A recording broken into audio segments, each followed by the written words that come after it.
Hello, my dear students.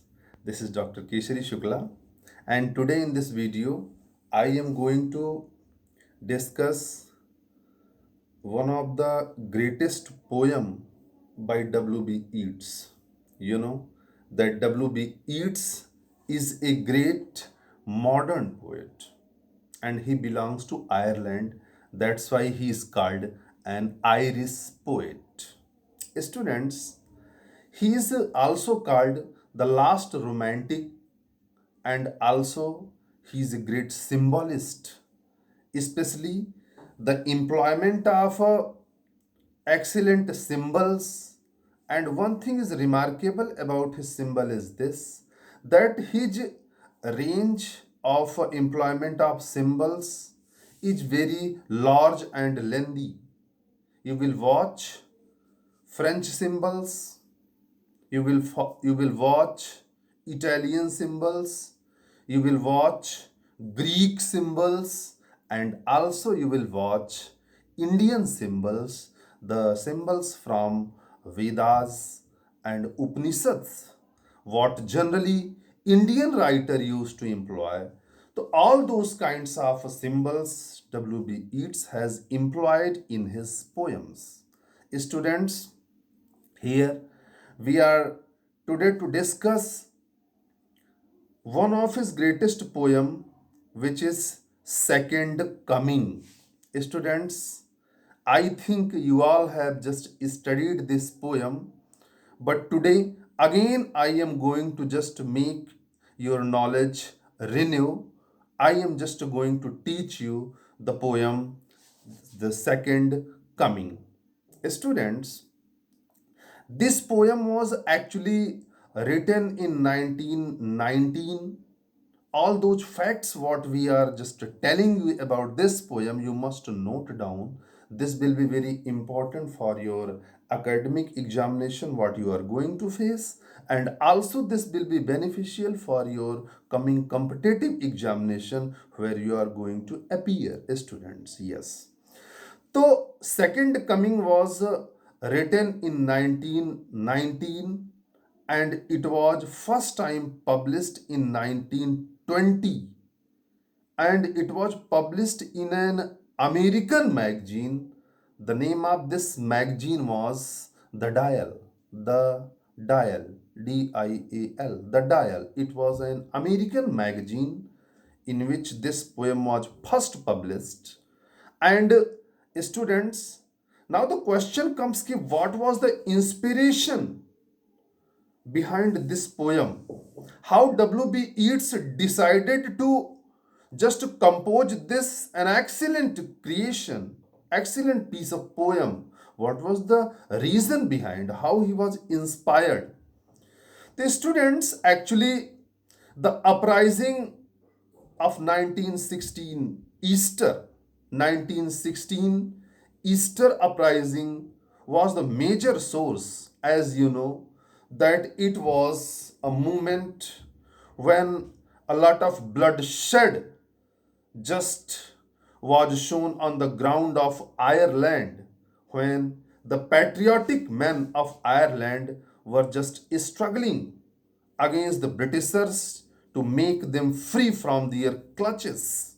But unfortunately, on the day of Easter, as I have told you already, students, by the power, by the strength, by the muscle power, they all were crushed and killed. Lot of bloodshed was noticed, especially by the eyes of W.B. Yeats, like emotional man.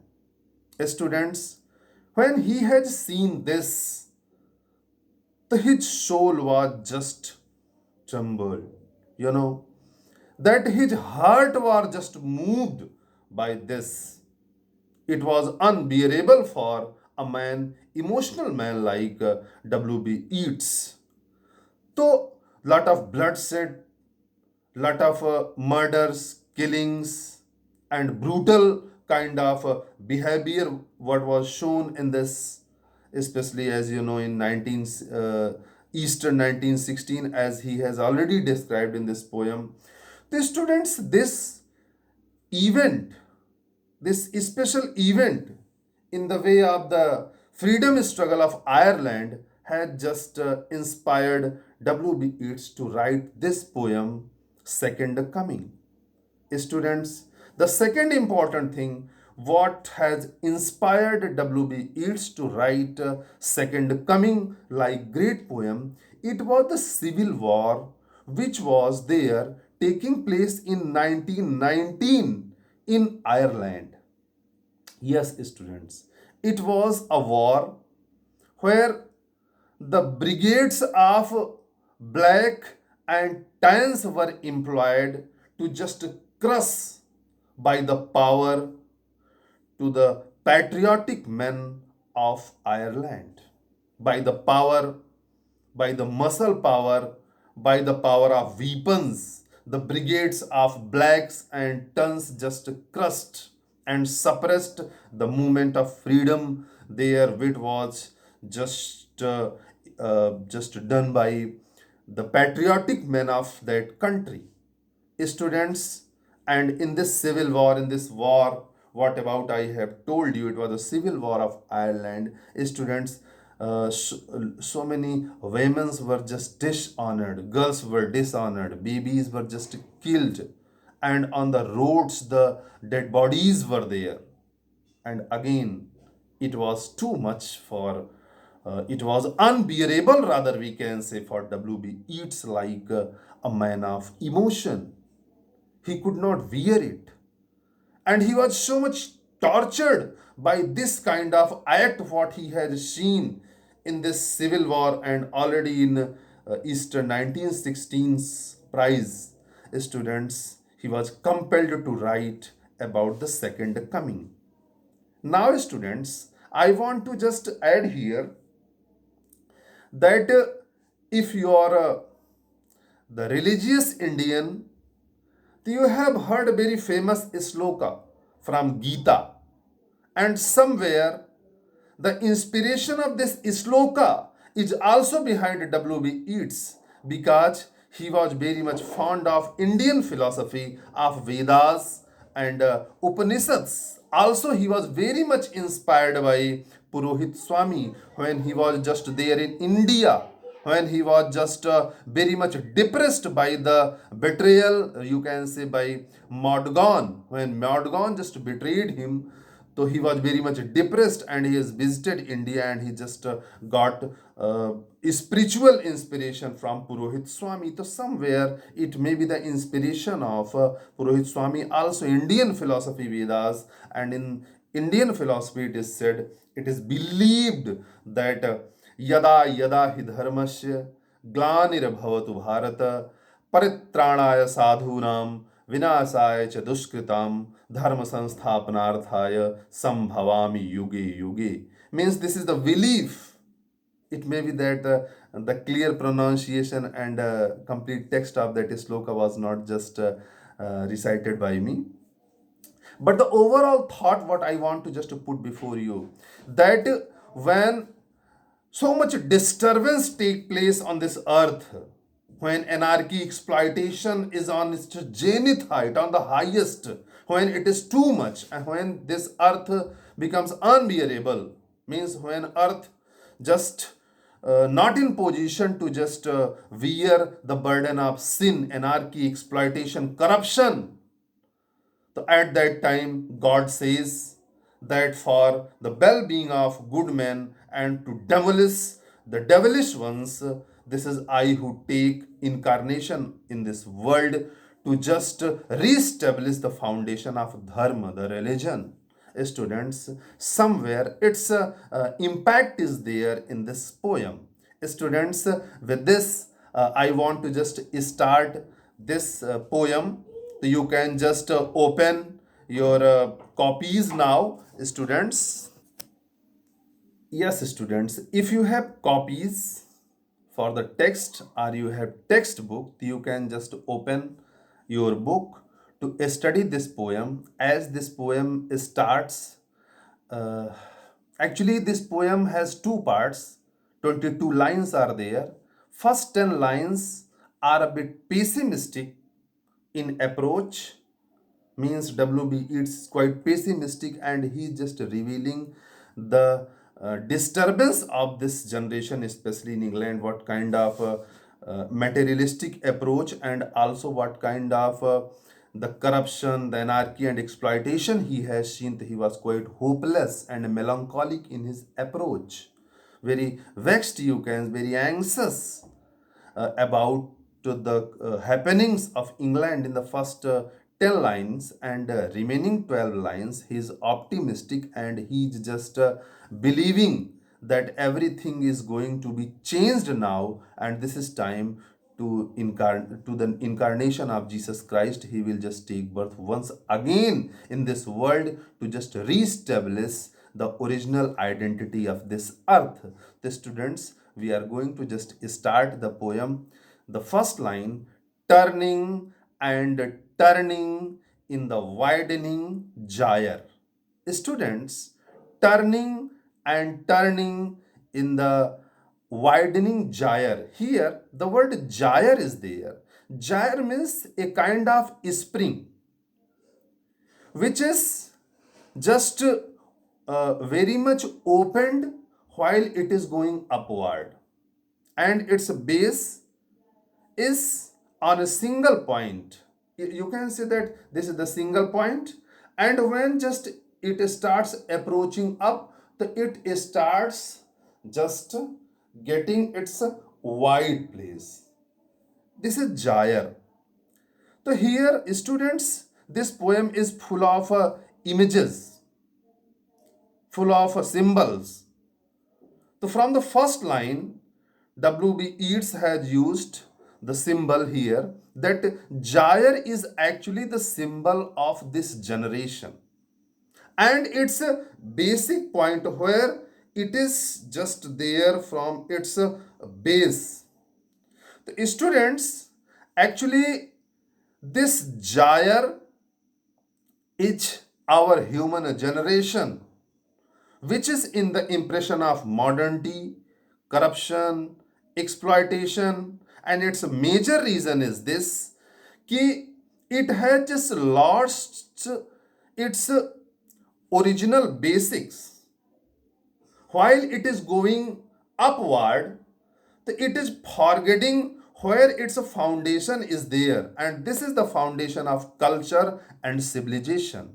Our modern generation, as it is proceeding in the modern world, as it is progressing, it is just cutting from its basic roots, and this is the major reason that it is in the impression of this kind of anarchy, exploitation and lawlessness in the society which is being created, and the modern man who is in a lot of suppression and depression.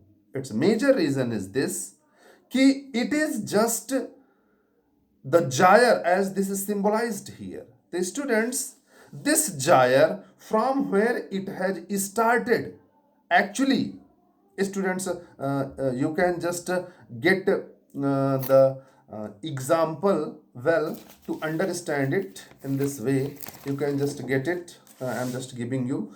Actually, if this is the point, yes, if this is the point, okay, so this is the basic point, students, and now this is the gyre, means as it is proceeding upward, so its control from its root is going to be cut, means its a basic point, it has no control over it now. Very same kind of thing is here. So W.B. Yeats is telling that man is so much away from its original identity, culture, civilization, कि this is the reason it has just cut from its originality. It is in the impression of anarchy and exploitation which is being created in the society. And again in the second line, the falcon cannot hear the falconer. Students, here falcon is a bird that you call baj, and falconer means bajigar who control this falcon. Students, a falconer means a hunter, a hunter who used falcon for the hunting. But sometimes when falcon just flying in the sky goes very much away from the control of the earth to the control of the falconer is no more on the falcon. Means falcon cannot hear the voice of falconer and it is just lost away. The very same kind of thing is here. Here the falcon means the basic who is on the ground.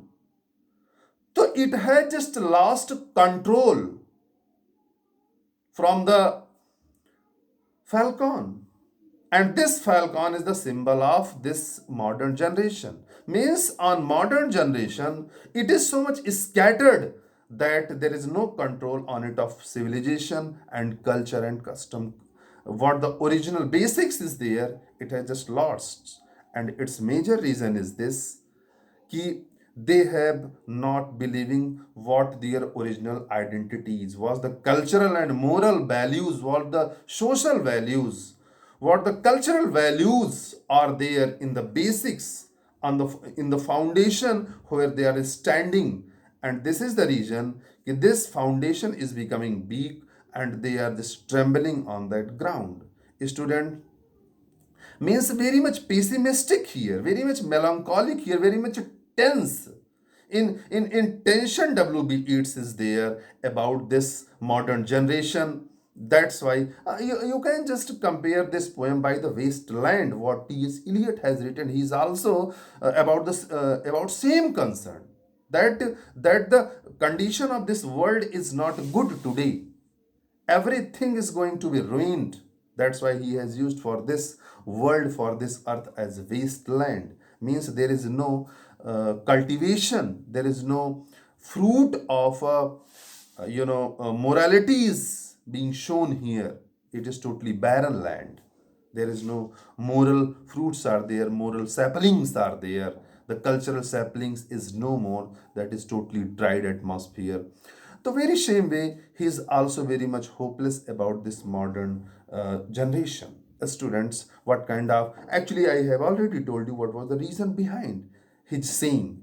Why he is so much hopeless? So I have told you that the rising of Easter 1916 and Civil War which took place in 1919. Students, he is very much depressed. He's saying things fall apart. He is saying that everything is totally gone out of order. Things fall apart means everything is just scattered. The center cannot hold, and there is the center. What I have just to make you clear in the gyre, the gyre's center point cannot hold now. The center cannot hold, as I have given you. This is the center. This center is not in position to just hold the control over this gyre.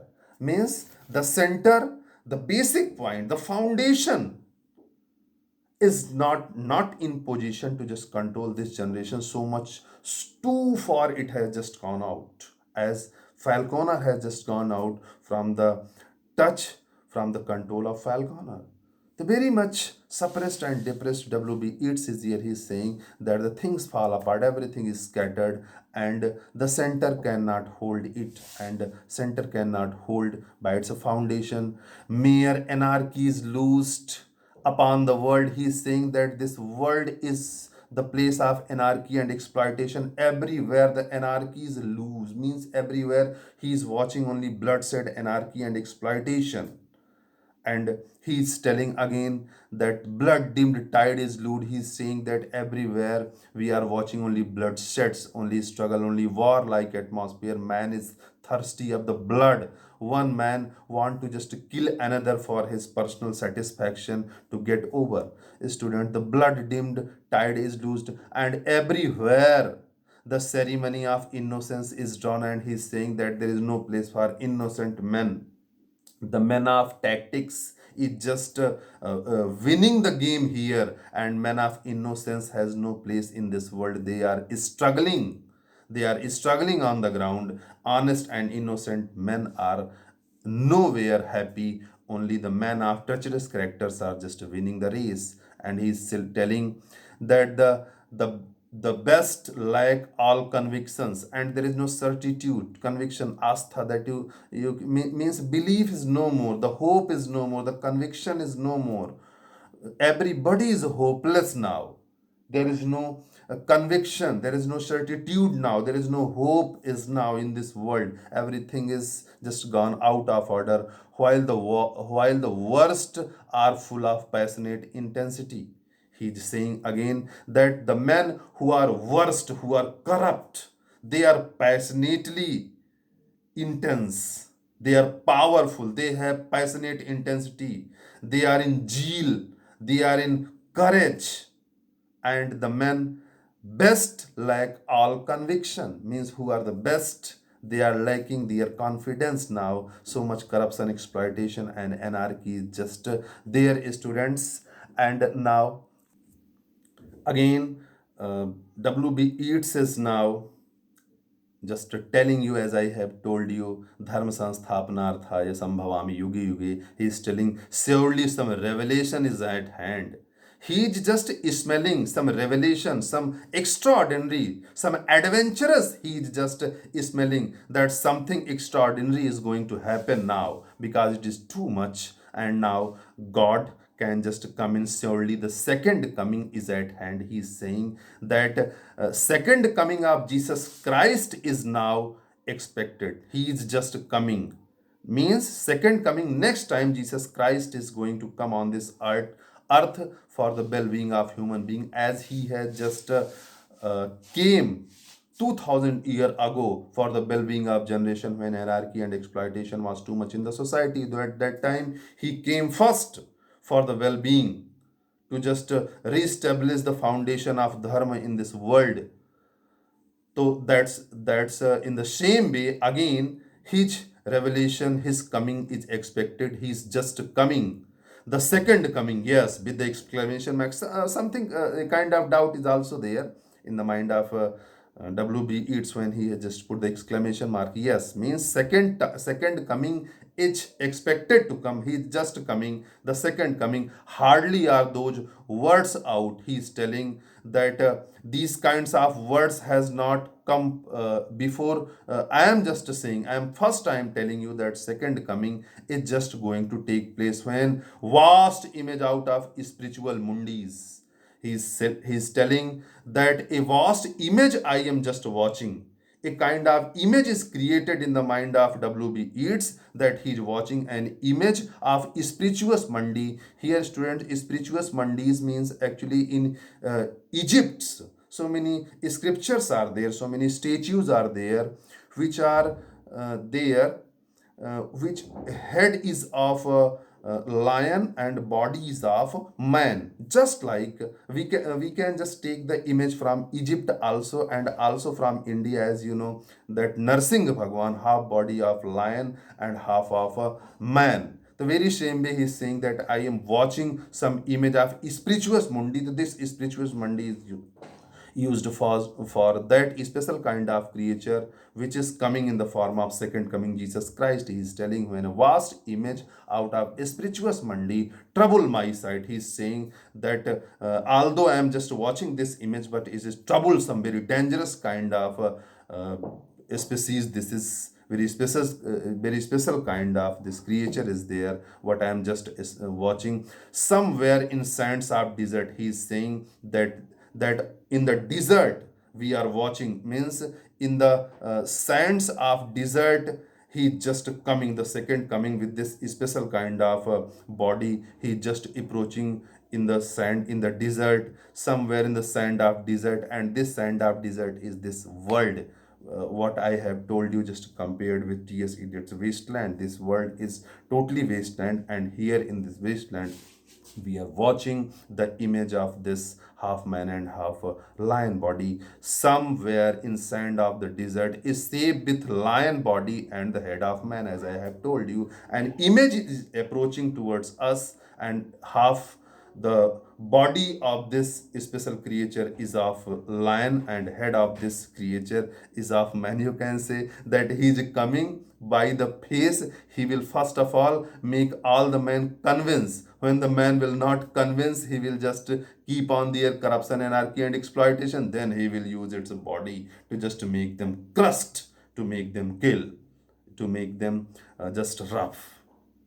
Students, now W.B.Yeats is telling the gauge blank and pitiless as the sun, and the image, what kind of glaze is there, what kind of shining, a very dangerous kind of shining, a pitiless kind of, as the sun is always pitiless in the desert, so much fire is there, the very same kind of fire I am just watching in its eyes, and it's moving its slow thighs. He's telling that he slowly and slowly just approaching towards us, and its thigh just moving slowly and slowly, while all above its real shadows of the indignant desert's birds. And he's telling that indignant birds, the birds which are just flying in that desert, valpools, the vultures, the falcons kinds of birds are there in the sky. They are indignant, they are disturbed. They are saying that something is going to disturbing on this ground. They are also disturbed to watch this kind of special image, the body of man and lion. The darkness drops again. He is telling you so much drop, so much darkness is all around on this earth. It is just filled there. The darkness drops again. He is telling that totally darkness, totally anarchy, exploitation, and ignorance is everywhere. But now I know that 20th century of stony sleep. But he is telling that 20 centuries, 2000 years has passed. Men are just gonna sleep. The sleep, Jesus Christ was also there in their cradle, just sleeping, relax. But it's time to just rise again from his cradle. The darkness stops again, but now I know the 20th century of stony sleep were vexed of nightmare by the rocking cradle. He is saying that the nightmare is now just coming to an end, and Jesus Christ is just coming from its cradle. He is now awakened, and he's just approaching towards here. And what rod beast, how dangerous this beast, the special kind of creature, half body of lion and half man, rough beast, its hour come round at last. He is saying that the hour of his arrival is totally just here. He just about to come, and clutches towards Bethlehem to be born. And I think this is a question mark, and I think he is just coming in Bethlehem again. Bethlehem is the place, students, where Jesus Christ was born. So again, W.B. Yeats is putting question. I think this is time to again take rebirth in Bethlehem, as once Jesus Christ took his place, students. So, students, in this way, I have just taught you this poem. And students, this is a symbolical poem. Lot of images there.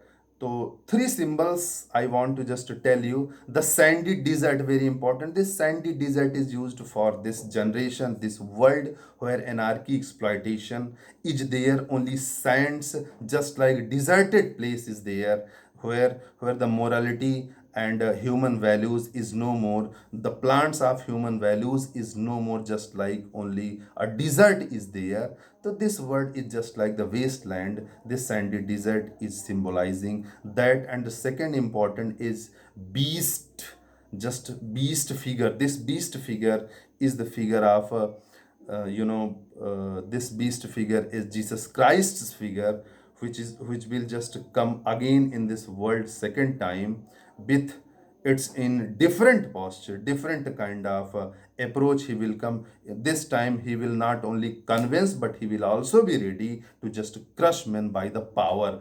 First time he has not used power, only convictions, only tackling, only he just made the men convince by his thoughts. But this time he will use the power. And again, indignant birds means even the birds are ready for the bloodshed. Even birds are here to just kill men, means they are ready to just enjoy this anarchy and exploitation of the world. These kinds of images are just being used by W.B. Yeats in this poem. And meter, so far as the meter is there, the in blank verse this poem has been written, and in most of the lines W.B. Yeats has used iambic pentameter. Students, I want to just add here that the starting of this poem is just creating, if we discuss the image, what kind of image W.B. Yeats has used. It is a dramatic image, a dramatic kind of setting, as in drama you watch, a dramatic kind of image he has created, ki how, what is the setting of this world, how the men are there, turning and widening, Jar the falcon cannot hear the falcon, or these kinds of lines are just creating a dramatic image, very romantic approach, romantic kind of things W.B. Yeats has employed here. The beautiful description of terrible nature, the terrible beauty, the description of terrible beauty is also just described by W.B. Yeats in the form of image and visual imagery he has presented. And so far as the diction and language of this poem is concerned, this is very simple, urban and literary, as he always used. And this is the poem where you can just watch the mystical approach and mythical approach of the body of half man and half lion he has used. Its a relation is actually from the Egypt, and this is the mental just exploration of W.B. Yeats, and it has just some connection from Indian philosophy, the philosophy of Vedas, where Narsingh Bhagwan's concept is there, a body of half lion and half man. The students, in this video, I have tried to make you clear everything about the poem Second Coming. With this note, I would like to thank you. Thank you, dear students. Thank you.